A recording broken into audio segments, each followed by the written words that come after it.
the Andy and Remington Steel Show on your screens tonight. It's the Andy and Remington Steel Show for your home delight. We're talking about Age of Sigmar and anything else that is cool.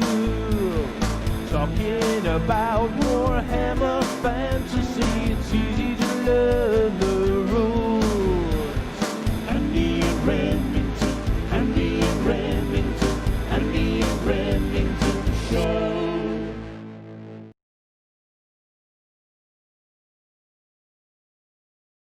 Welcome one and all. It's time for yet another episode of the Andy and Rem Show, and as I remove the thumbnail from the screen, you can see it's a triple whammy bumper episode special tonight. Not only do we have Andy and Rem, we also have the crazed, chaotic Scotsman himself. We have Mr. Stu. Hello there. How are you doing? Not so bad, guys. How are you? I think we're doing quite well, aren't we, Mr. Remington? You're doing great. Congratulations, Stu, not just on being the #1 Highland warrior from the north, but also being a father now. Thank you. Thank you. Both are an Fantastic. adventure. Yes, and Stu's going to be joining us later on our adventure into the Forest of Rem.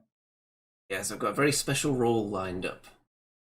Based on some of the comments that were left on last week's episode, of course, where the audience had a bit of participation in deciding the things that Remington, the wandering bard, found woods among the corpses of all the people he slew. So we're going to get to that later. That's pretty exciting. In a packed show, though, we also have the likes of What the Hell Is That? An extra special nerd confession, which is going to need some audience feedback on that as well. We've also got a couple of new spicy segments that Mr. Remington's been working on as well. Do you want to give us a sneak preview of some of those? Well, we've got major GW financial news. And in these hard-pressed times, we could all do with some good financial cheer. And should I just crack on with that now, or do you want to do that later? Well, we could just get that out of the way now, actually, if you want, Yeah. because I know some people tune in specifically for that, and if we're not immediately talking about it, they'll be gone. They come here for Absolutely. Remington's red-hot stock market tips. Well, as I was perusing through Yahoo Finance, I came across this article. Not today, but just yesterday. Model retailer Games Workshop is set to repay government support after seeing an unexpected surge in sales. So, if you don't know what we're talking about, then the governments, at least in the UK, and I know in America, they've been paying companies during this lockdown. And GW have decided to pay it all back to the government because they've just got so much cash, basically. So, in fact, they've seen their profits this year already beat last year's profits.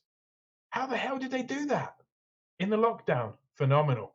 People are wanting things to paint during lockdown, aren't they?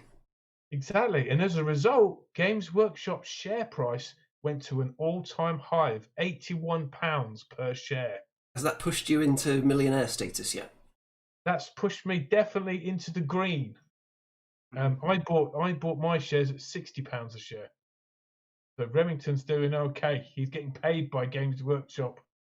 It's But impressive Oh, impressive that they've managed to do that, considering they haven't been able to sell any models recently. Amazing. But I guess that doesn't stop them, all the kind of licensed products like movies, books, all yes, that kind of stuff. and of course there is a lot of those coming in the pipeline. But also the new edition of games of Warhammer 40k has obviously seen a big spike in interest in the hobby. So there you go, guys. That's the big news. It's a good piece of PR for them as well. If they found out, well, actually, we didn't really need all this money because we're still swimming in cash. A nice little move to pay it back, get some goodwill towards them. Very nice. Okay, so the audience are looking ravenous tonight, aren't they? The chat's just flying past. We've got plenty of people in there. It's going crazy. We've got Maxim Beefus, Roshi, David Knightley. I always say Knightley. It's actually Kitely. Sorry. Rogue Squig, Authentic Studio, and the Void Captain Bazooka himself. And Redbat, of course. Steve Evans as well. Hello. And I think Roshi is actually one of the newest Patreon supporters for this channel. So, special hello to you, of course.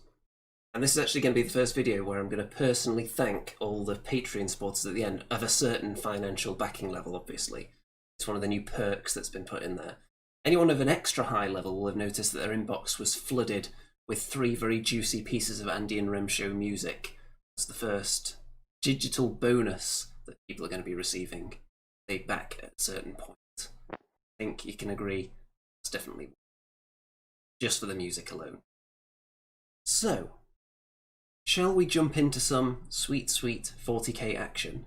I'm just watching the like ratio drop and the viewers drop to about 2% as soon as I mentioned 40k, but we've had it on the screen the whole time, so they can't complain. So, 140,000 Indominus box. Space Marines versus Necrons. Obviously it's Space Marines every time, but they have a new nemesis. They're the Stormcast of 40k. They wear armour, they're all bald, and what more can you really say about them? So, the first thing, there's a picture of everything that comes in the box here with some of the fancy new bikes and some of the big Necron walking stuff. Now, Mr. Stew, we're going to rely on you for some valuable insight here with your expertise and knowledge in the new 40k, which I assume you're keeping up on because you've got nothing else going on in your life that could have possibly taken up any of your spare time. That's true, yeah. I just spend all my days watching 40k videos now. I should hope so too. Right, so the first actual model we can see on its own here is this guy with a big shield. And what's the deal with mounting a skeleton on the front of a shield anyway? Surely that's going to compromise the structural integrity. Thoughts, anyone? It's very 40k. Like, it's very. I know, like obviously that model's painted as an ultramarine, but it's very. You're familiar with the Black Templars? They're that kind of.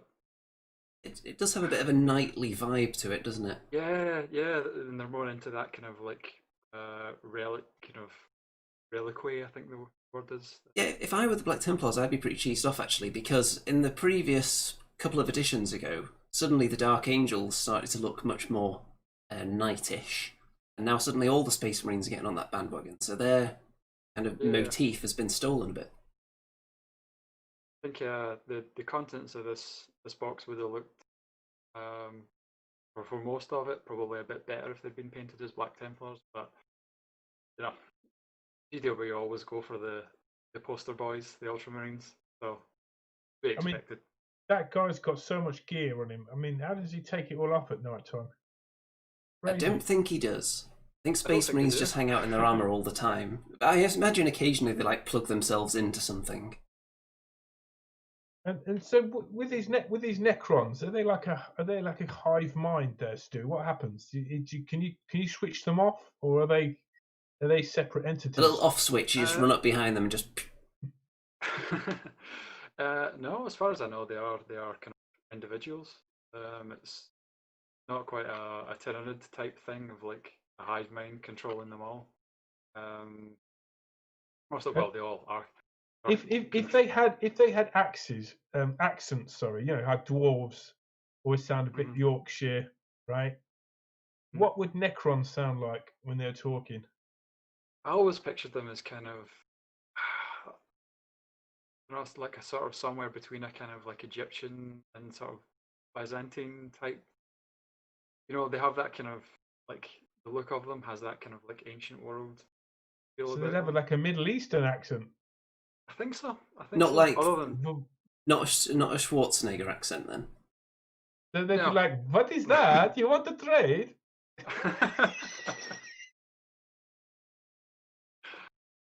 Yeah. I think it seems like back in the day, the Necrons were more of a force that didn't really particularly have their own will for each one.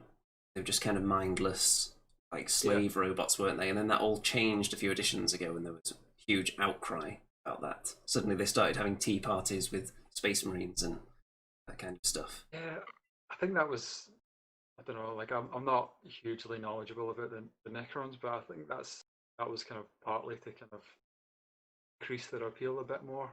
Them just being kind of like mindless robots. I guess they didn't think that would appeal as much as be individuals, like an army of individuals controlled by like the traditional type of like rulers, rather than just a kind of hive mind sort of thing. Get some of the more specific Necron units in a minute, but still on the Space Marines, there's one here that seems to have, it looks kind of like a plasma pistol. But is that just a fancy new plasma pistol, or is that something different he's got here? No, that's it's an updated version of a weapon from the Horus Heresy. It's called a Volkite pistol.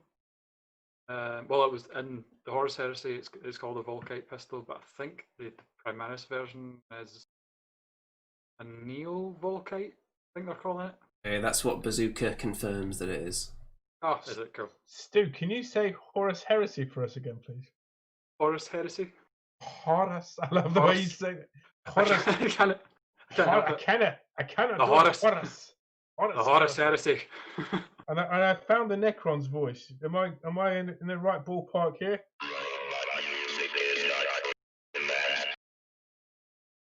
Yeah. Okay. That Okay. coupled with a kind of a Middle Eastern accent, that's how I imagine it. Okay. So, the next Space Marine. Now this, to me, clearly looks like some kind of chaplain. And I actually like this model a lot more than the previous ones. I think it might be because it's in black and not that ultramarine armor. But this looks like a very nice model. Yeah, I quite like the Primaris chaplain that is already out.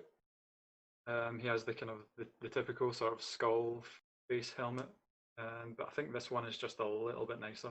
I think they're going to go the way of the Stormcast and have about 10 different heroes per actual squad of troops. Yeah. Just endless wall-to-wall heroes released constantly. Yeah, definitely. That guy looks pretty evil. Is he meant to be like a? Isn't he like a Chaos Space Marine or something? No? He looks like he's got something protruding from his head. Maybe it's a horn. Looks like heresy to me. I think that's a I pipe. think it's Oh. yeah. And that next guy looks like a proper thug. This guy here with the big sword. So I think this is like the decapitation specialist, isn't it? Yeah, the Judicar, I think he's called. But yeah, he's basically like a serial executioner type guy, as far as I understand it. He's So we've not. got Judicar and Volkite. They're from Age of Sigmar, right? Why are they using the same word? They're running out of terms, aren't they? Or maybe it saves them on having to trademark all these different things if they just reuse the same words across multiple game systems. Yeah, there's probably all kinds of legal fees involved every time you want to trademark something. So, should be shaving some costs there. And he's not built for stabbing, this guy, is he? I mean, if you got stabbed with that sword, I'm sure you'd know about it, but it doesn't look like the most efficient stabbing weapon. No, it looks like it's going to bruise you as much as slice you. Yeah, this guy's all about the chop, not the stab. So what about these three guys? Again, with the shields. Very, very strong shield theme. And are these all wearing the iron halos, all these guys? Yep. And these are the first, well, them and the character are the first Primaris Marines that have had like proper close combat weapons like storm shields, power swords. Well, I'll let them off with that then. Yeah, which I guess a lot of Primaris players have been hoping for quite a while. Up until now, anyway, like the Primaris range is pretty much exclusively a kind of ranged combat army. Authentics says, would be better if they had thunder hammers. I can see that. Yeah. You know, I would have thought in 40k they wouldn't need to be using hourglasses to tell the time anymore. They'd have some sort of digital watch thing going on, but I don't think they've moved on very much in some ways. Well, when I was about 9 years old, I remember I had a watch where you could press a button on it and it would tell you the time in all the different time zones. So you would think that Space Marines in the 41st millennium would have some kind of device even more advanced than that, surely. But Andy, you hardly ever leave Oldham. Why would you need to know the time zones of different countries? Because it was fun as a child to think about these things, that there are other places in the world that are at different times of day. You have to have some sense of adventure, even if you don't actually act on any of it. Yes, I can see a point there. Now, I spoke before about a skeleton on a shield. How about a skeleton on a stick? That sounds very much like an American snack product. If it maybe had chocolate chips on it as well. But it's not a full skeleton, is it? I'm not sure if there's any legs there. Maybe half a leg. But what's the deal with this? It's what's in his other hand. He's got like a skeleton hand on some kind of bracelet. What does he do? Does he like rattle it in front of people to make them scared? That I have no idea. That's a new one. These guys look pretty useless to me. You know what I mean? In a 40k where they're up against giant laser guns. But he's carrying a skeletal hand around with him. That's a fearsome weapon in any universe. Yeah, so he could jam that down your throat, like choke you with the finger bones, and then wave the rest of the skeleton at you. Is that a hand from the skeleton he's got on his banner there, or does that thing already have two hands? Because if so, if they're desecrating multiple skeletons for just this one guy's war gear, then I would say that's a bit excessive. I mean, maybe he's just doing it to offend the Necrons, you know, like just as a kind of trophy. You know, it's like a woman's hand right here.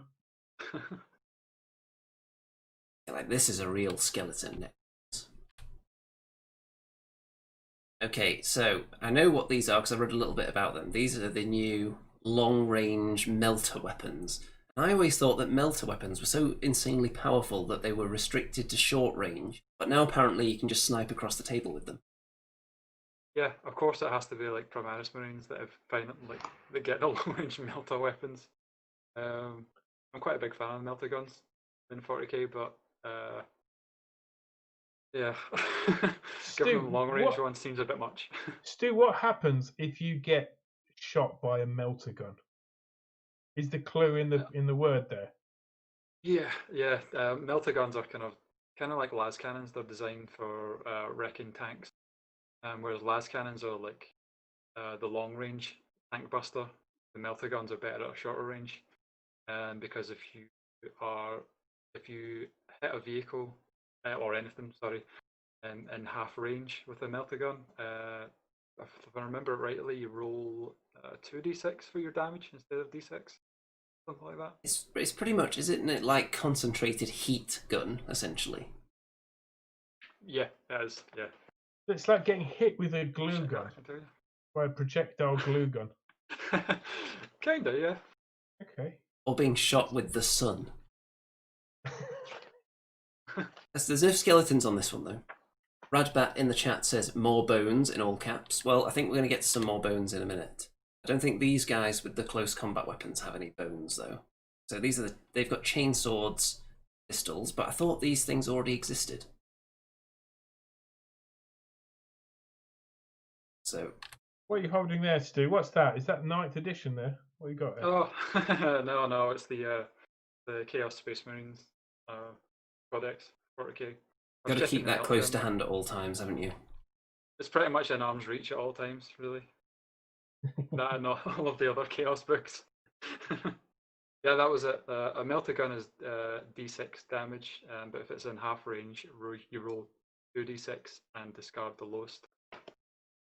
So there you go. You don't want to get that close. They've got melter weapons in the Space Marine PC game.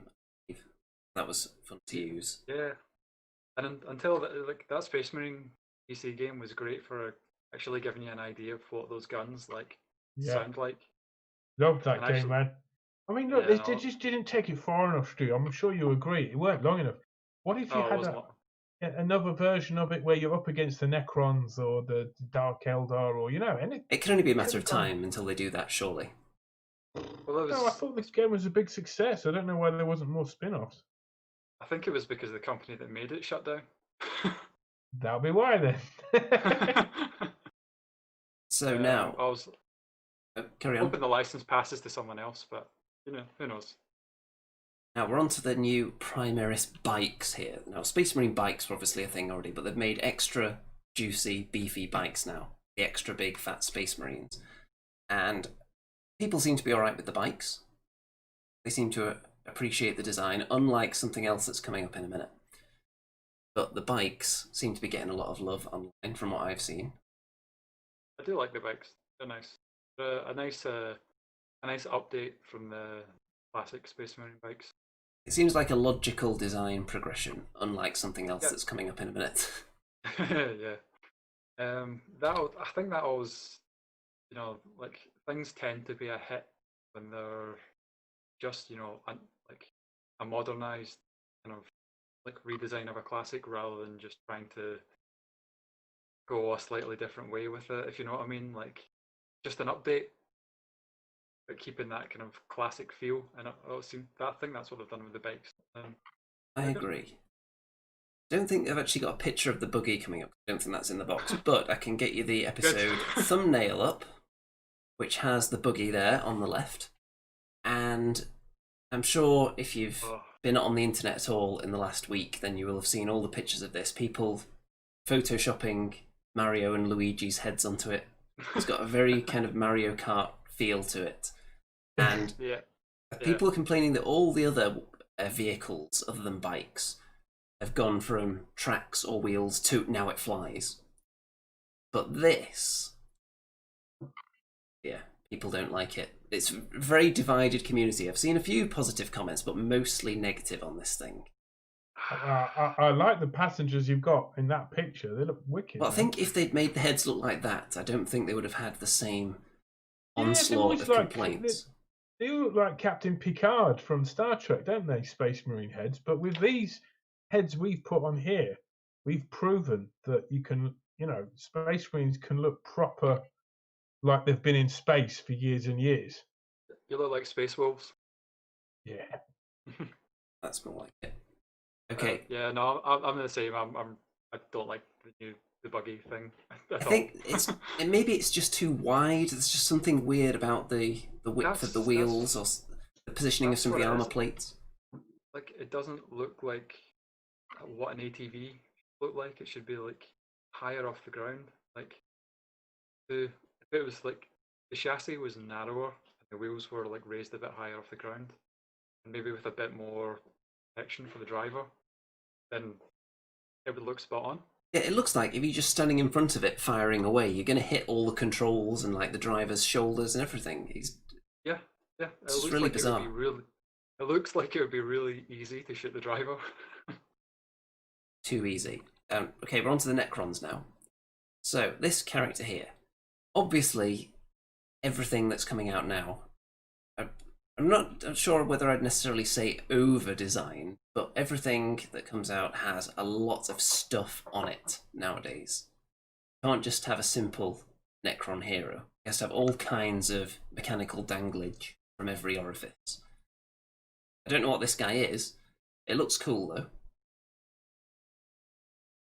Yeah, I really like the new, like I said, like out of all the kind of 40k factions, the Necrons were the one that kind of appealed to me the least. But new models are all really nice. I think this guy's the Necron Overlord for the new box set. It's pretty nice. Like again, he has that kind of Egyptian-esque sort of what you would call them, the little kind of like things coming off the front of his armor. I think we just call them danglage around here. Danglage, yeah, danglage. Like there's almost like it's a kind of Egyptian type headdress that he's wearing. That's kind of leaning into the theme. It looks good. Now we've got a bit more of a simple looking Necron here with a gun. Has this guy got a cape on? It kind of looks like it. Extra juicy gun. It looks very much like the guns from one of the gun options from the Immortals. I don't know if this guy's the new type of trooper, or he's like the equivalent of like a squad sergeant or something. He looks to have the same weapon as some of the core troops. You know what I mean? It looks like he's got a cape on to me, so I'm going to assume that he's slightly fancy at least. And next, okay, speaking of danglage, this guy is like 50% danglage. So, I mean, look at all that just hanging down, which obviously GW are big fans of all this danglage that actually touches the floor nowadays, so they can actually perch the model there and have it floating, so its feet aren't touching the ground. Or in this case, I don't think it even has feet. But this one looks kind of spiritual almost, doesn't it, this guy? Yeah. Although, the back of him Is that kind of bagpipe looking to you? Yeah, yeah, it is. Again, with the thing that's kind of like hanging off his chin and all the danglage. It's another model that kind of like quite reminiscent of a sort of ancient Egyptian priest. Look Or like kind of like, you could blow into the pipes on his back there and create a little tune. Yes. I think so. There's only 3 notes though. I don't know, it looks like there's 3 more coming out the front. So he's a floating bagpipe with a spear. Yeah, or like a saxophone upside down. Anyway, next. Now these guys... so they look like salvaged engines with arms and legs to me. And they look like they're drooling as well. Yes, they do look like conversions, don't they? After first glance, I thought they looked like that scene in the first Transformers movie where random objects start coming to life, like vending Yeah. machines and things. It looks like some of those like Japanese toilets have came to life. And It looks very much or a like... waste paper bin. It looks like something that young Anakin Skywalker might make. Scrap. Yeah. They definitely look like some kind of minions, don't they? Robotic minions rather than maybe, I don't know. Are they Brad Saturns says or these something? ones remind him of Mechanicus. I can see that. Yeah. Okay, next we've got this big guy with 3 legs, 3 arms. I don't know how many guns he's got. It looks like 2 guns, but one of the guns is combined with a big sword, and then he's also got a big claw hand as well. So presumably the claw hand is for scratching himself if he has any kind of itch. Not sure whether he could reach every part of his body with that arm or not. He's got a bit of danglage from the groinal region, not a huge amount compared to some of the others. So does that mean he's less important than them, or is the ranking of Necron Warrior not represented completely by danglage? I'm not sure. He seems like a no. I'm not sure if he's like a hero type character of the guys in the next picture. Sure. I think he's like just a slightly upgraded version of them, but not quite character. More like just a Like big fighting brute rather than a hero. Yeah. monstrous infantry. Kind of like a dreadnought. Ah, Yeah, so he does look a bit like the bigger sibling of these little fellas here. Yeah. They've got 3 legs, but do they only have 2 arms though? They must be very disappointed. I like the motion of these miniatures. They look pretty cool, right? Yeah. Yeah. That one at the bottom in particular, I like the look of that one. I like the one on the right. He looks like he's just doing the 400 meters, and he's just on the last few meters there, getting a photo finish. We've come a long way since the old days when every miniature was just completely flat with like one fist in the air like that and then like pointing a gun out that way. Because I say I've never been that big a fan of the Necrons, but the new models are so much better than the older ones. So much more dynamic, so much more like characterful and detailed. So, do all these come in this box set then, Indominus? Yes. It's. I read that it's the biggest box set they've ever made. I'd imagine they say that with every box set, but yeah, Probably. I think it's See, you know it's going to do well if it's like entirely new models that are in a box. You know they're going to sell an absolute ton of them. Would it do well, Stu, if it didn't have Space Marines in it? Because I, for one, would be more interested. It's one of those things like people would love to see a box, like a new box that didn't have Marines in it, that had 2 other factions in it. But the fact is, they wouldn't sell half as many. Yeah, I'm not sure they could afford to do that really when you look at how much money they make from Space Marines, because the joke going around at the moment is that everyone's trying to trade away the Necron half of the box. Yeah, and the problem is that Space Marines sell. And it's because those Space Marines could be made to be any faction of Space Marines. Yeah, and as much as as much as there are plenty of people who can't stand the Space Marines and think they're boring and stuff. The Space Marines are still by quite a long way the most popular faction in 40k. That's include including all of the separate legions as well, like Ultramarines, Space Wolves, Blood Angels, Dark Angels, like all together.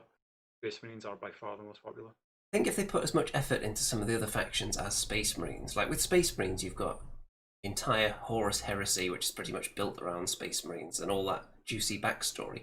If they did something similar with the Necrons and released like a Necron prequel game where all the different Necron dynasties were going to war with each other, I think you could build up a faction that way into popularity.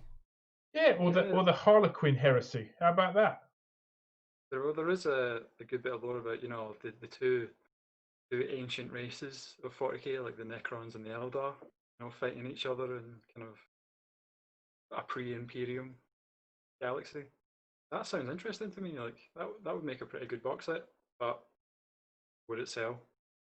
But Stu, what about, do they bring out new, new creatures? Like in Age of Sigmar, we've had quite a few brand new factions, haven't we? What was the last brand new faction for 40k? Brand new faction? Would it arguably be Mechanicus? Because I think it was the Adeptus Mechanicus. But they were represented heavily in the lore before that. Yeah. As far as I can remember, would it have been the Tau, like the last truly new thing that just popped up out of nowhere? Yeah, the Tau were the last race that would never been mentioned in the lore before then, and they just kind of came out of nowhere with a totally new thing. Yeah, that was like 20 years ago. Yeah, years ago. The Admech but the Admech have always been in the lore in some capacity or another. Just it took them a while to get their own actual army. So are the Admech, are they a bit like Jawas from Star Wars, but a bit kind of devious and they'll rob you blind, but they're really sort of mechanical, technical. Like, imagine like Jawas, but with a much bigger budget. Right. Okay. With the budget of the Empire. Yeah. So, all right. I think we've had enough of 40k now. Almost. We've got a couple more little pictures to look at here. So this guy with a bit of an elephant's trunk coming out of the top of its head, it also looks kind of like a fly to me with the big eyeball. Yeah, that's one of those models that you see at first glance and you're like, I have no idea what that is, what it does. You'd have to see it from different angles, I think, to get a good idea. That's just something made out of a bits box, isn't it, that is?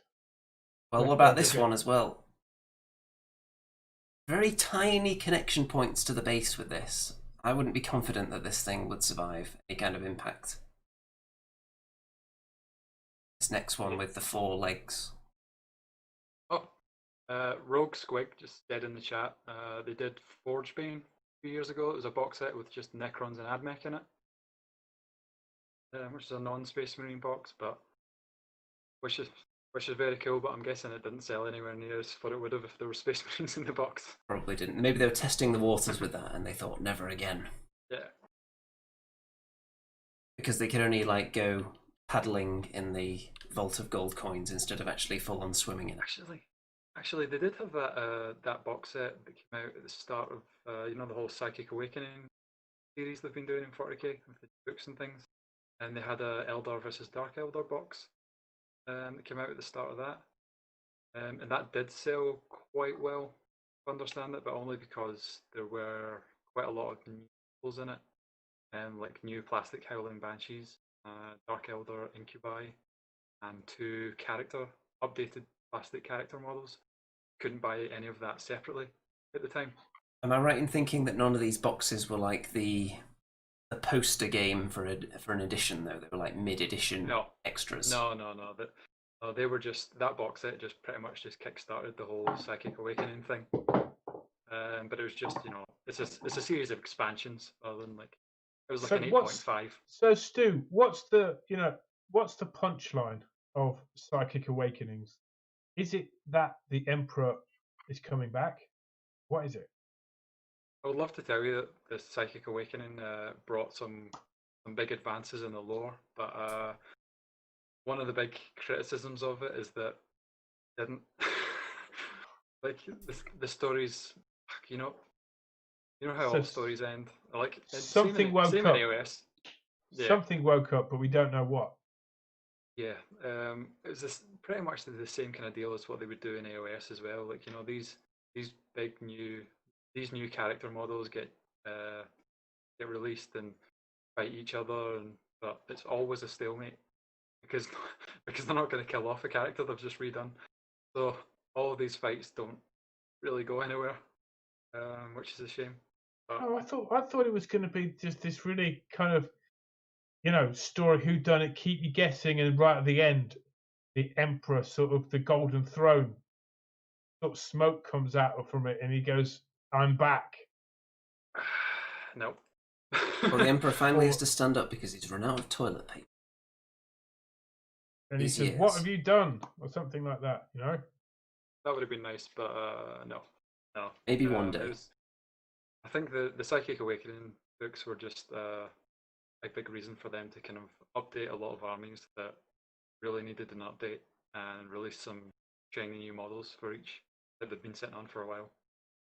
Now, Oh, go on. we've glanced over the picture of the Scarabs and the Necron Warriors because it's not that exciting compared to the other stuff. But the rumour engine that we've got up here, clearly this has to be a 40k thing because it's a skull with some kind of mechanical eyepiece on it, which, if anything screams 40k, it's that. If it had another skull on the eye slot there within the skull, that would really push it over the edge. But I don't think we need to dwell too much on that. So, the next thing, got some Lumineth to look at, also known as the Cow Elves, Remington's favourite. I know you've been enjoying some Lumineth 50% less calorie cheese recently. It's freshly squeezed from one of their gods. So yeah, beautiful artwork here, right? Yeah. Given yeah, that, the artwork is always amazing. pretty exciting, and they've been showing us some rules to these new realm lords, and the box set that was promised before the lockdown is being promised again, and it's ever closer. Yeah, So I'm just going to blitz through these pictures if you want to give us any insight on anything Lumineth related, because I think we've already looked at most of these things before. This is what you get in the box set, as well as I think you get the book in it as well. I might be wrong about that, but these are the best of the miniatures for me. Yeah, I totally agree.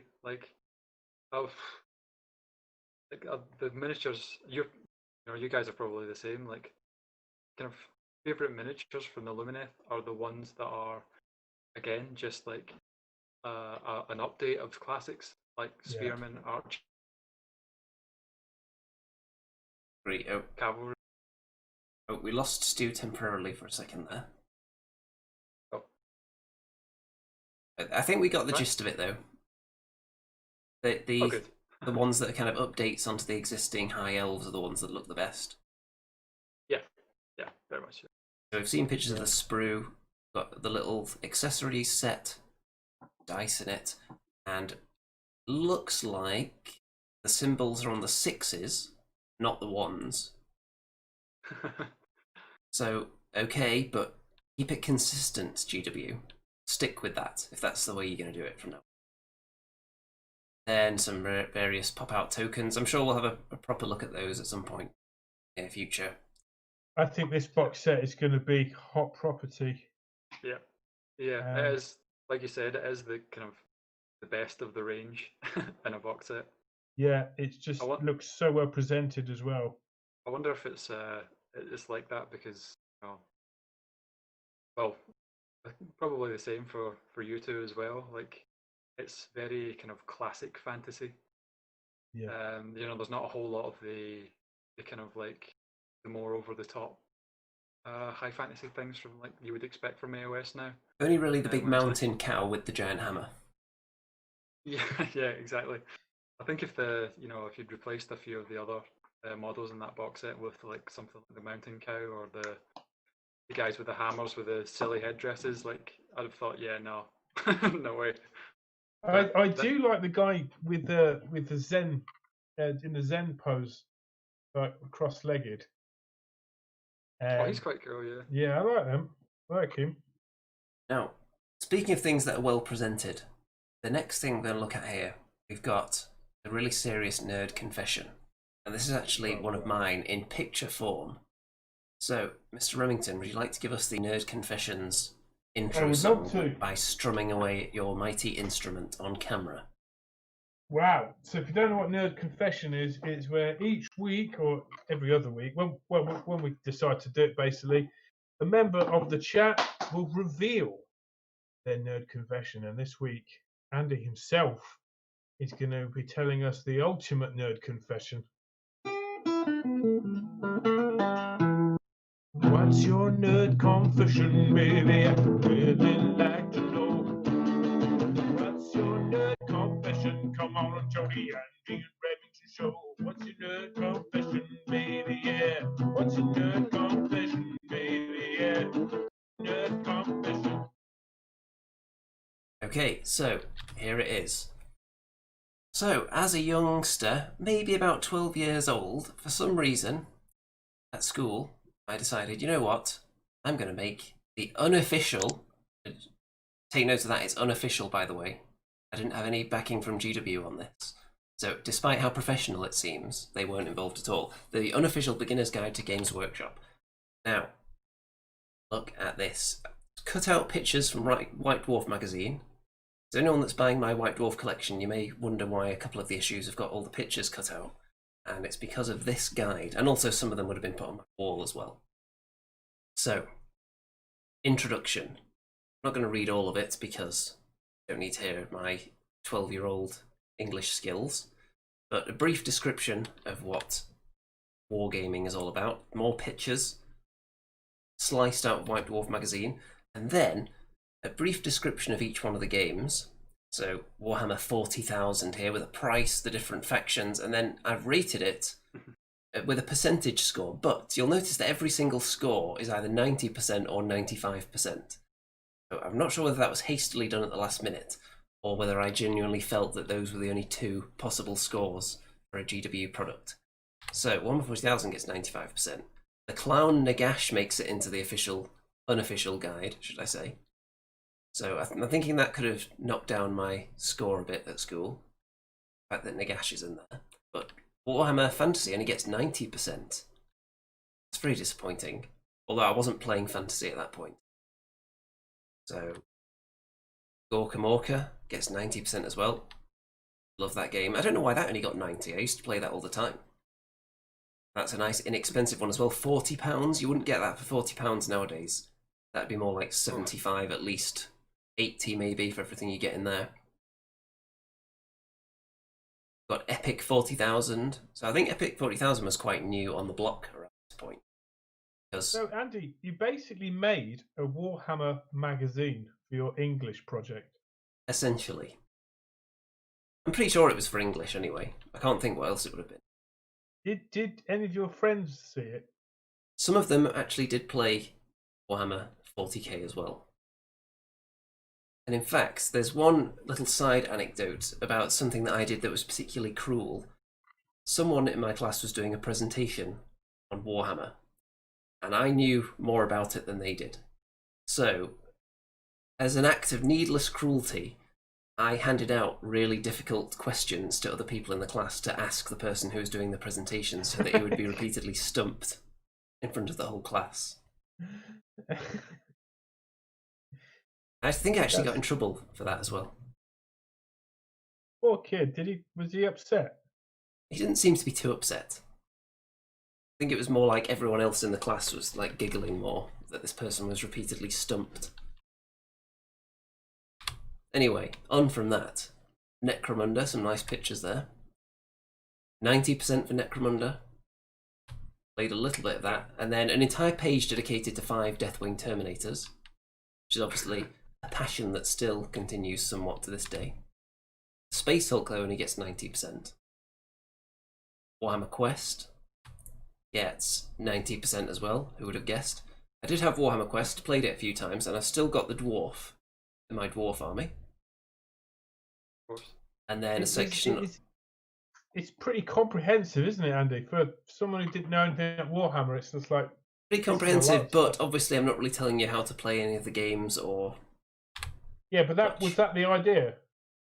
Well, you'll see at the end that there's something on that. The White Dwarf magazine with information on the subscription here. And then how to actually order miniatures as well at the end. For the mail order. Oh, I missed that. Hey, AW's go back oatmeal one, order. Andy. Andy, go back one. I've got that elf on the horse. The elf mage on the horse, top left there. Oh, on the unicorn. Yeah, I've got that unicorn. I haven't painted the woman yet. In fact, I've got her in my drawer right here. That's a How about that coincidence. for a coincidence? This is pre-Cecil the Magical Unicorn, I imagine. Oh no, actually, it's not. It's pretty close though. Similar. Similar. Okay. So almost too good to be true, and in fact it was. So, and then from the teacher. Now I can't read 100% of teacher's handwriting. Something like, this is a very good effort, and something. I'm still very good, because I'm a teacher. I can read it for you. Oh, go on Andy. then. This is a very good effort, Andrew, and beautifully presented. But I'm still not sure how to play any of these games. Content B+, presentation A. Well, I think that sums up our show nicely, doesn't it? Well, there you go. It would have been a much longer project if you'd written how to play every game in there as well. I was saving that for a slightly higher education project, I think. So I think we need the audience feedback. First of all, how would you rate that guide? I can see that Rogue Squig's already given it 90%, which is officially the lowest score anything can get according to this guide. So I think we need some more votes on that. And also, how would you rate that in terms of a nerd confession? What would the Andy, what would the nerd hunter say about this? What was the name of the teacher? I don't remember what teacher it was in this particular year because I don't remember which year it was. It looks like female teachers writing. I'll That's take from your my word experience. for it. I think most of them probably were. Okay. Well, she was pretty- clearly impressed. Dave says 89%, which is even below the minimum threshold scoring. Yeah, Yeah. Rogue Squeak says, if she could only see you now, Andy. Well, for all we know, all my old teachers could be avid viewers of this show. We don't know that for a fact, do we? Neil giving it 9%. What madness is this? Bazooka 45%. They're not very impressed with my childhood work. I think you've obviously cut out a lot of White Dwarf magazines as well. So you've really made a sacrifice there. Most of the pictures were cut out from around issue 199 to 204, I think. That kind of period. And they're the ones you're selling on eBay. I'm selling the entire collection from 197 to 300. So most of them after like 240 are in basically pristine condition because I barely read them, but for some reason I continued to get the subscription, even though I'd only just glanced through them a few times and then put it in a box. So yeah, if anyone's interested in my White Dwarf collection, then let me know ASAP. Okay. Should we do What the Hell Is That? Let's do What the Hell Is That, guys? Yeah, because we're going to stop now that Steve has given it 99.99999%. I think that's going to be the final word on the matter. Wonderful nerd confession, Andy. So, what the hell is that? It's 40k this week, so 3 40k miniatures that people are going to have to identify. And let me just mute everything and then bring up the wonderful What the Hell Is That theme song and video.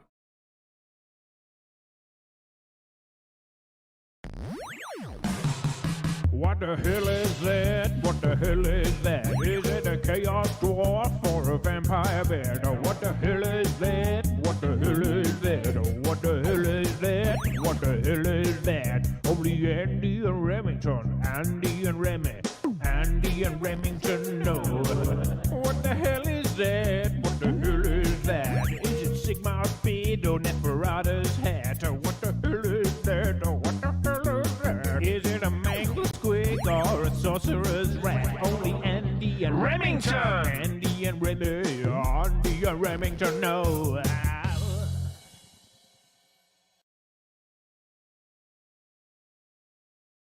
Okay, everybody, here it is. What the hell is that?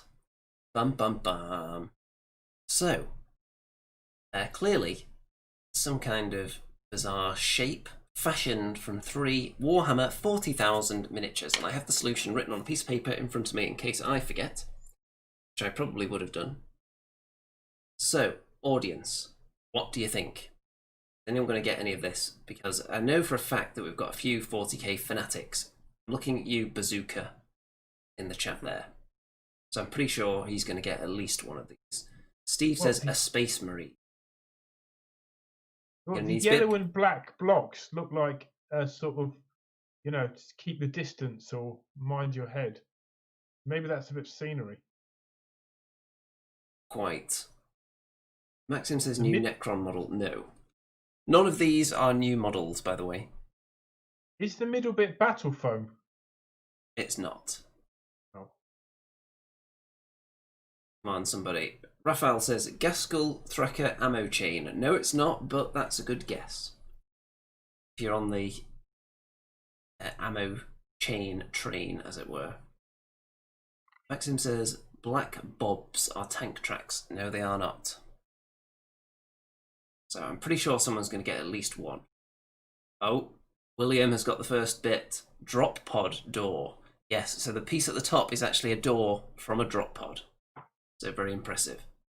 And Mr. Stew, feel free to guess if you've got any idea of these as well, because I don't think the audience are going to get all of them. Bazooka says possibly the ammo chain of a Chaos Marine. No, it's not. Rogue Squig says Land Raider. Nope, it's not a Land Raider. 2 more to get. Middle and the lower piece. So, there's a bit of a clue. So, the middle piece is kind of an exhaust from something. And the lower piece is, in fact, ammo danglage. But it's not from an orc. It's actually from a Space Marine. Rogue Squig Imperial Knight. Nope. So I'll give you another minute or so, and then if no one's got the rest, we'll have the grand reveal. See if anyone can wrap their mind around this baffling image that assaults their eyeballs right now. Anyone? Doesn't look like anyone's going to get the rest, does it? Nope. So you know what? I'm going to bring up the solution right. Oh, Dave says exhaust from some sort of flyer. You're vaguely on the right track. I don't think it actually flies, though. It might hover. That gives you any kind of clue. A few more seconds. And then I'm going to click the solution, and it's going to appear on the screen, and it's going to be going for about land speeder. No, it's not. Okay, that was the last guess. Let's get the solution up. There we go. So drop pod door. Then it was a Tau Devilfish exhaust. Then it was the ammo danglage from a Terminator chaplain. I thought someone would have got that. That's a very common model. But no. So there is What the Hell Is That for this week. So, Mr. Remington. I believe that we have a segment that you have pioneered involving $1 million ideas, and I think you've actually got an exclusive, brand new, live theme song rendition for this segment as well, haven't you? It's in the works, the actual theme song. You're going to give us a work in progress version, though. Well, it's called Remington's $1 Million Ideas, which is quite a mouthful to put into a song. But Andy, you suggested changing the words to Who Wants to Be a Millionaire? You're going to give us a little brief snippet of it then before you get the full version done? No, you're just going to get the full version when it's done. But guys, if you've got any lyrical ideas, I'm happy to put them in to the song. And you can have writing credits on the song, which will get millions and millions of plays through this channel. Well, if we do that many episodes, then yes. That might be the only way. Well, so the purpose of this, okay, as president of Remington Industries, I get sent a heck of a lot of ideas and applications to work at Remington Industries. And so I thought I'd share some of the ideas that I get sent. And if you fancy sending any, well, you can join us on the Discord, the Andy and Remington Discord. Where do you find that, Andy? You can find that in the video description. Okay, there you go. So we've had some outstanding applications, might I say, from Maxim Beefus. Absolutely stunning, actually. So what's the first one we're seeing The there, first one Andy? appears to be some kind of Remington throwing hobby star, which I assume you just hurl towards your projects and it drills them and cleans them up. Well, Maxim's described it with use the sharp bits to cut it out of the sprue. So what would you call that then? The Remington utility star.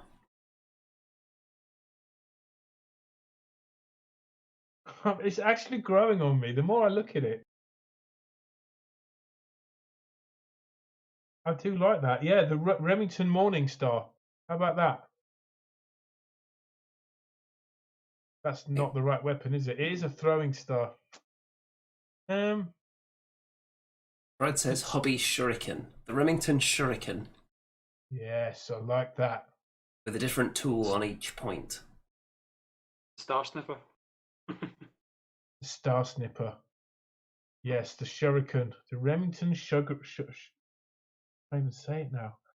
This is really, really good. I really like this. And Maxim Beefus has definitely been offered some work experience at Remington Industries. In the innovations department. In the innovations department, yeah.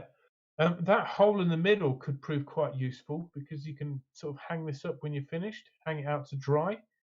I think the brushes might need to have a function where you can fold them back in, so they're not going to get damaged. But I could definitely see some mileage here. Yes, the Remington Shuriken, but this is one of many, guys. I get inundated with this stuff. So this is the Remington pocket knife. I don't really want to use the word knife, but it does, Maxim say, include a toothpick somewhere.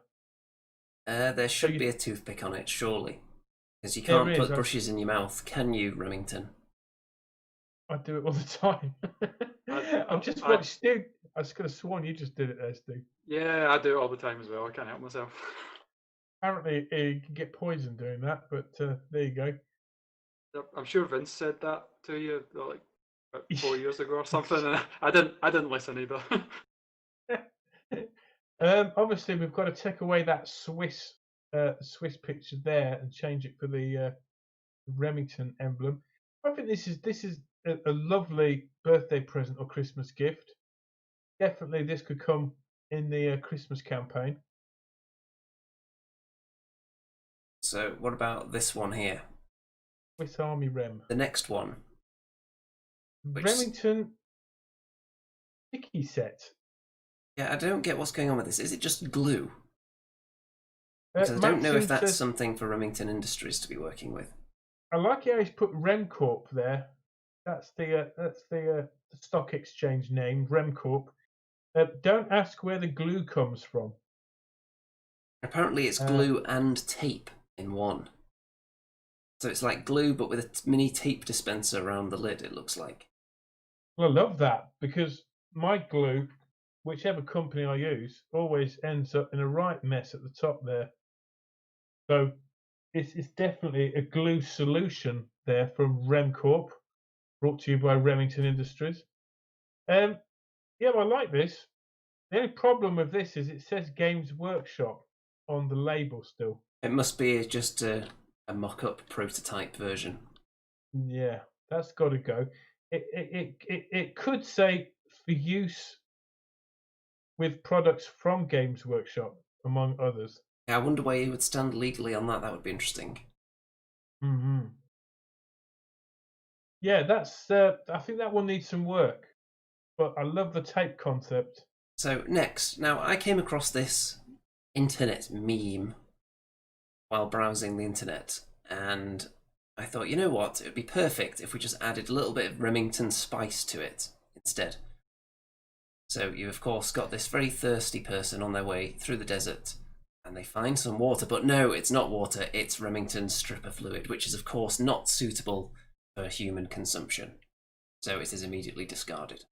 It's only suitable for stripping paint. Do need to point that out because a couple of people got the wrong idea from the name of this stuff. Stripping paint only. I think it's quite a valuable thing to take on holiday with you, that is. Potentially. So what I'm thinking is that we could start up a meme section in the Discord server, and if anyone comes across any memes on the internet that they want to Andy and Remify, then they can post them in there, and we'll have like a meme of the week section, because that's how cool and up to date with the current trends we are. Now this next one, I'm not sure what's going on with this, but it just looks like a bowl of fruit. This is the Remington fruit salad.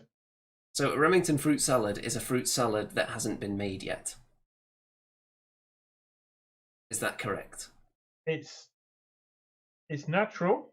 I'll give you that.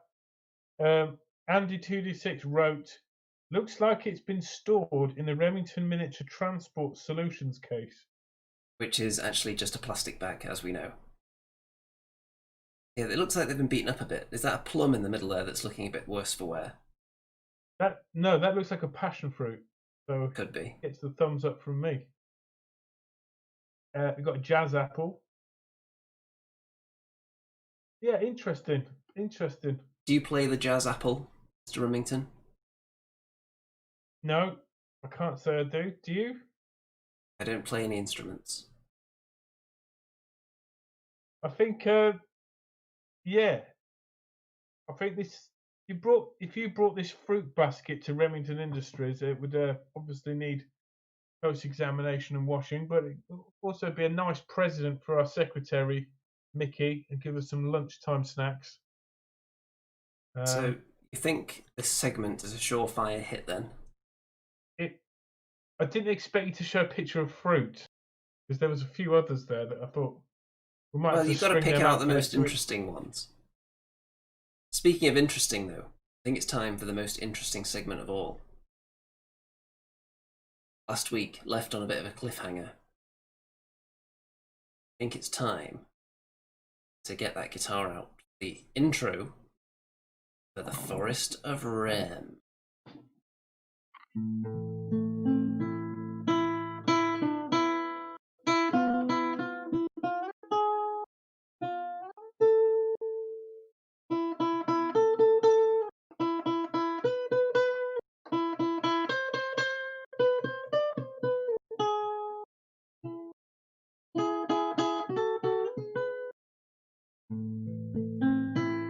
In the forest of Rem, where boys become men. In the forest of Rem, Stew and Andy in the forest of Rem.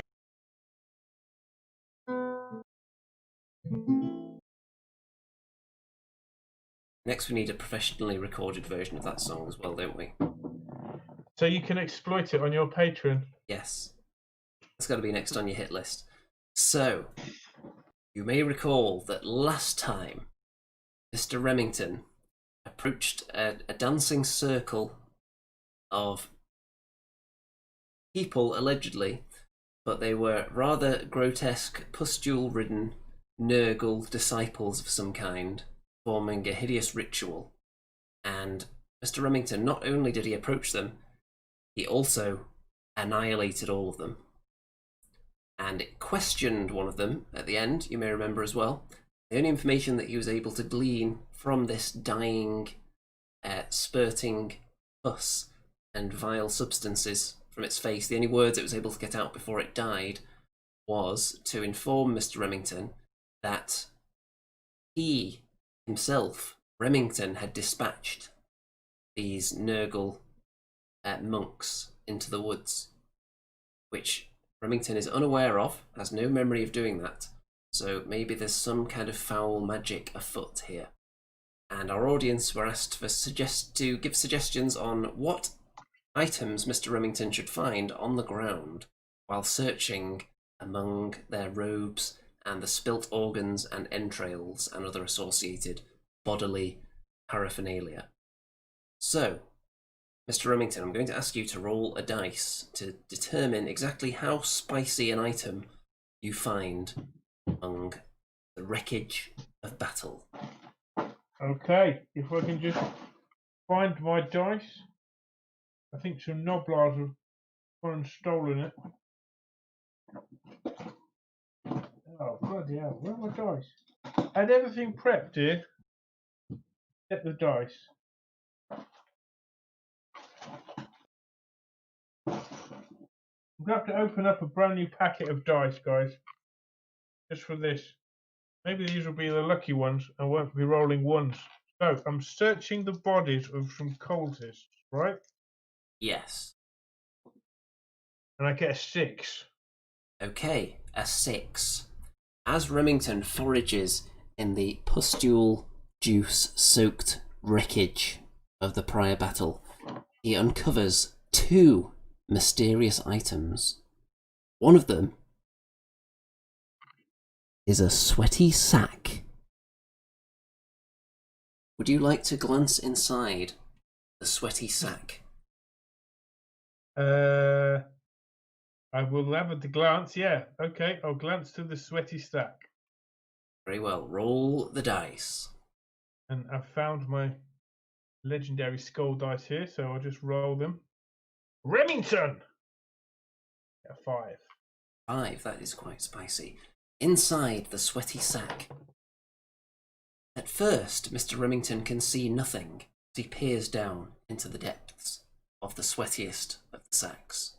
But then, suddenly, as if by magic, a dagger materializes, glistening in the moonlight. Will you be retrieving the dagger from the sack? Well, considering I've been using my mandolin as my primary weapon, I think an actual weapon might be useful in this adventure. I shall take the dagger. Remember, it's a glistening dagger, not just any dagger. It's extra shiny. Although that could be from the sweat from the sack, causing it to glisten, so don't get too carried away thinking it's magical. Well, it may not be magical, but it may be worth something, so I'm going to take the glistening dagger. Very well, and at this point, Mr. Remington ponders discarding the sack, but senses an almost magical aura emanating from the sack, despite the aroma of sweat. So perhaps you should hold on to that sack as well, for future reference. Okay. The second item. Remington reaches into the grotesque bowels that have been spilt from one of the Nurgle disciples, finding a solid yet flexible flesh hand puppet with a crude illustration of a face upon it. Would you like to place this hand puppet onto your hand? Well, yeah, why not? Let's have a little game. As Mr. Remington squelches the puppet of flesh over his hand, it speaks to him. Remington, take me home. The fleshy hand puppet passes out with the exhaustion after exerting itself to utter that one sentence. Mr. Remington, you are surrounded by thick woods on all sides. Plundered the corpses, nothing else remains here. You have your dagger, mandolin. I believe you have a coin from last time. You now are wearing fleshy hand puppet, which will not leave your hand, by the way. You seem to be stuck with this thing for the moment. You got a little head and 2 little hands and stuff. Essentially, yes. And your fingers don't seem to be under your control anymore. It seems like the flesh puppet is perhaps haunted and has taken possession of your hand. It's snoozing at the moment, though. Okay. Which direction would you like to go into the forest? If you look closely, then you can probably make out some distant landmarks through the trees if you would like to roll the dice to determine whether you can see particularly far. Okay, here we go. Remington. Oh, I should have shouted it before I rolled it. I got a 1. It's a 1. Well, you can see almost nothing but a wall of blackness in all directions. So, which way do you want to walk? They all look the same, except one of them is where the moonlight is coming from. Can I ask the hand puppet? You could try and rouse the hand puppet. How would you like to try and do that? I'm going to shake my hand and say, which way shall I go? Okay, would you like to roll the dice to see if you can rouse it? Yes, I would. Remington! The 3. It's a 3, so it's partially roused, so I'm going to hand things over to the puppet. Go home. That is all it's able to utter before passing out again. Oh dear. So not very specific instructions, so you're going to have to use some of your legendary Remington cunning on this one, I think.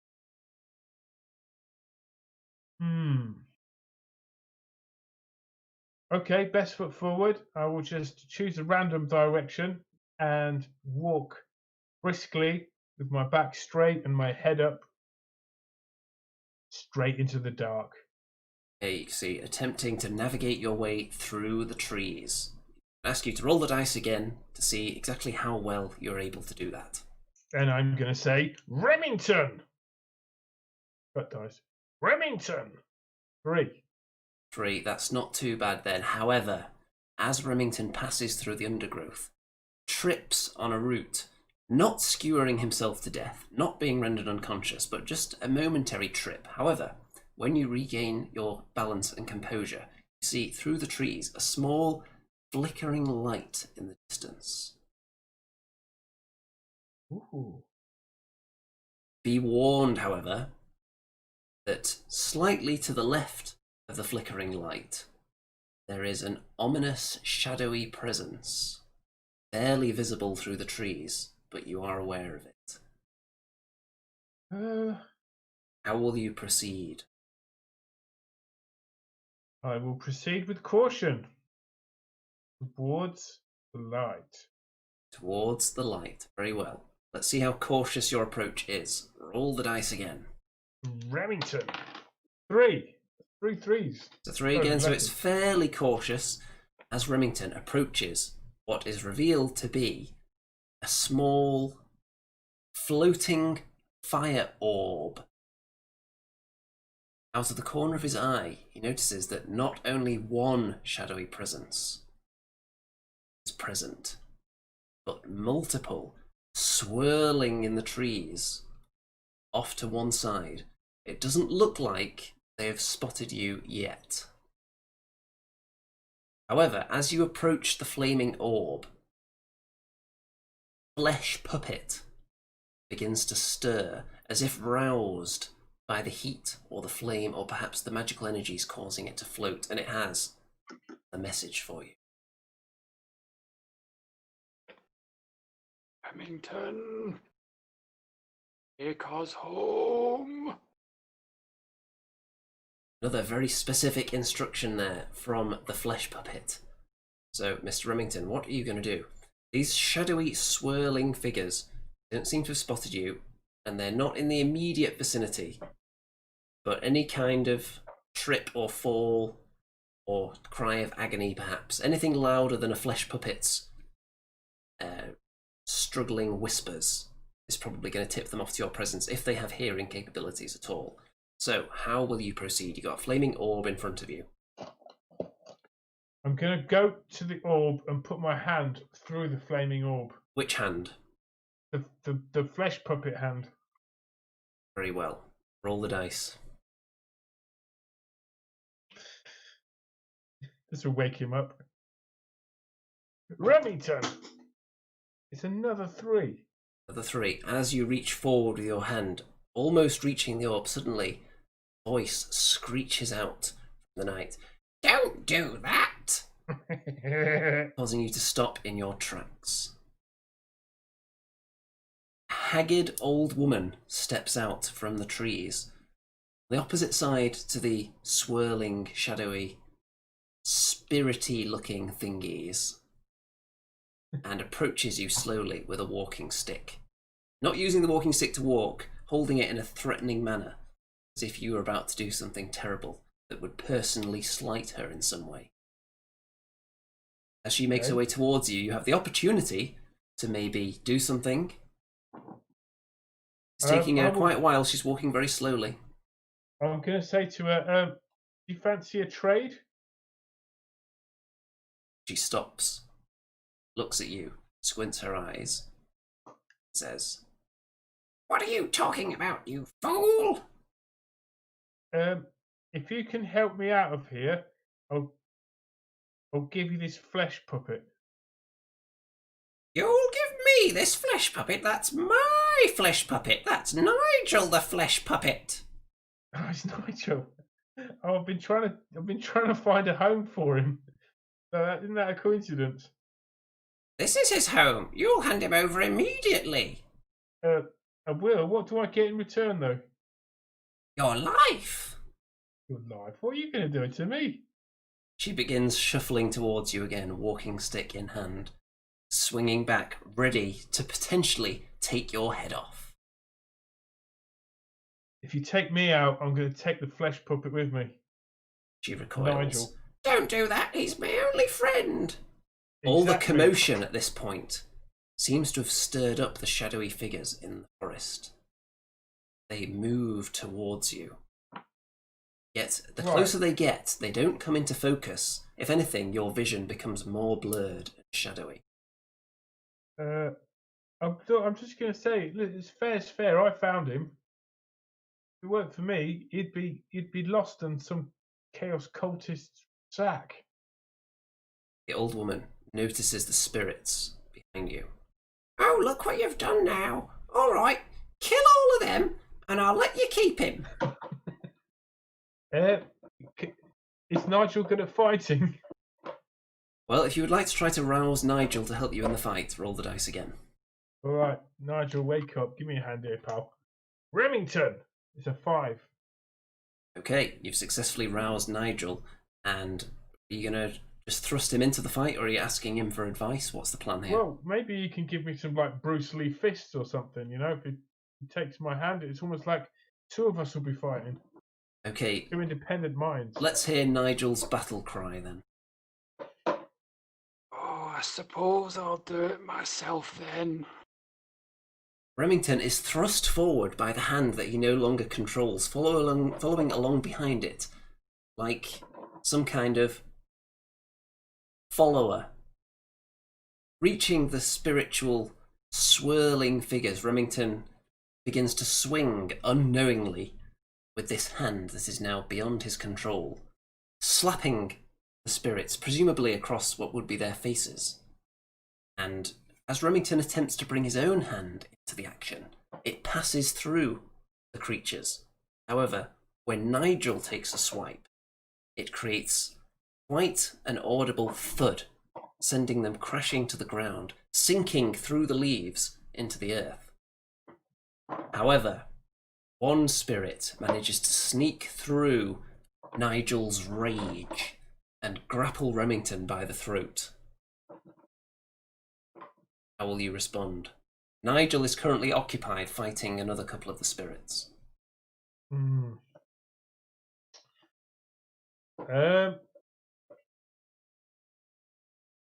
going to fight it. Fight it? Yes. Okay, roll the dice. I'm not worried about Nigel, because if he's a Scottish hand puppet, he's going to be like tough as nails, right? It's another 3. This is the game of 3s. Another 3, another mediocre roll from Remington. Well, attempting to bite into the spirit seems to have little effect, but it does loosen its grip, allowing Nigel to turn round and attempt to grapple it. But the creature is tricky and dives out of the way, causing Nigel to latch onto Remington's throat. How will you respond to this? Your own hand, clad in a puppet, is choking you. And what does it have to say about this? Sorry. I'm like, not now, Nigel. Despite profusely apologising, Nigel's grip barely weakens. It seems like he's overcome with murderous rage from smacking down all these swirling spiritual beings.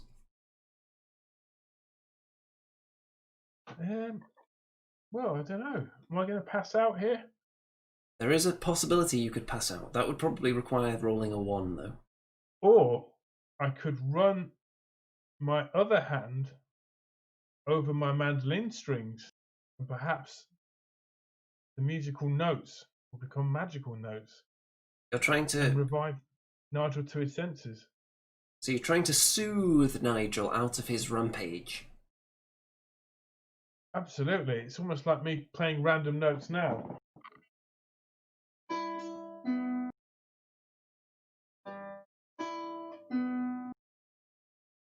Okay, Nice, roll man. the dice. Remington. The 5. That is quite good, actually. Nigel, I think you're a bit calm now. What have you got to say about that?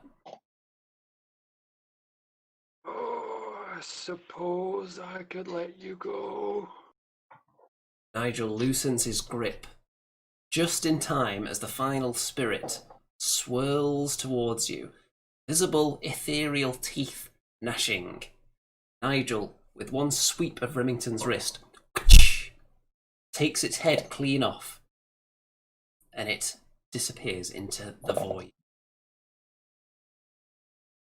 The old woman applauds softly. Oh, that was very good. How do you respond? Just a day in the life of Remington. The old lady wanders towards you, not quite so threateningly this time. I know who you are, Mr. Remington, and I know why you're here. But I cannot tell you. You must discover these things for yourself. For now, you may keep Nigel, although you must let him sleep. So I'm sure I can find a home for him at night. Take good care of him, and do not rouse him, unless... necessary. Hey. How do I get out of the forest? You're asking the old woman how you get out of the forest. Yeah, at least what direction? Oh, that's easy, that way. She points Okay, great. into the trees. Okay. That's it then. Do you choose to follow the old woman's directions? Yes, absolutely. Very well. It's not so bad. She waves you off, and Nigel has one final parting sentiment for you before he nods off to sleep, still mounted on your wrist. I suppose we're stuck together then. And then he starts snoring. As Mr. Remington, the wandering bard, now with hooves, a tail, a flesh puppet mounted on his hand, heads off in search of the truth. That is the end of the chapter. So, audience, what we're going to ask from you in the comments, or I suppose if you want to put it in the chat as well, if that takes your fancy right now. But if you're not watching this live, of course, it'll be in the comments. We want to know what kind of structure or dwelling or abode Mr. Remington is going to come across as he traverses his way through the forest, hopefully getting out of the forest, following the directions of the old mysterious woman. What will he find? That is that for the week. So you've gained a dagger, you've gained a new friend, even if it's going to be asleep for a while. I think that's a successful journey. I would say so. We're getting some suggestions already, which I will take note of. So, that's the end of that. Unless there's anything else that we've forgotten that we haven't covered yet, Mr. Remington. No, I think that's about it. We have had a submission as we've been doing this program by Maxim Beefus. He's created the Blender Rem, new from Remington Industries. There's a picture there. I don't know if you're able to share that with the audience. If not, we could do it next week. But it looks a very exciting way of mixing your paints. We shall grapple with that next week. Mix your paint in a patented blender. Exciting Nice. times ahead. So, of course, thanks to Mr. Stew for joining us as well, providing some valuable 40k insight and providing the role of Nigel, the flesh puppet. No problem. And thanks to our wonderful audience for tuning in, especially the Patreon backers, and especially those who have pledged at the specific level that has earned them recognition at the end of all the videos from now on. So let's go through those people now. So thanks especially to Bob, Brad, Eric, Guy, and Steve. You make all this possible. Well, technically, like I do, but you kind of help a bit. So that's nice. Okay, episode thumbnail popping up. Forest of Rem logo disappearing.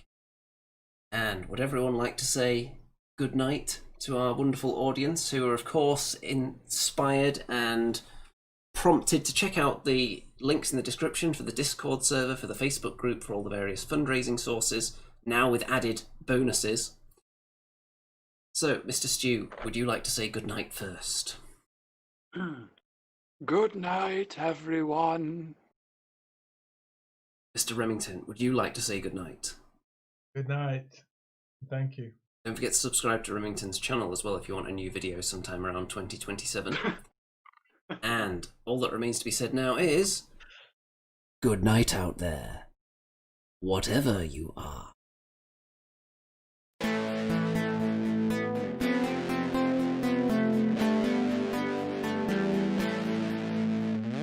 It's the Andy and Remington Steel Show on your screens tonight. It's the Andy and Remington Steel Show for your home delight. We're talking about Age of Sigmar and anything else that is cool. Talking about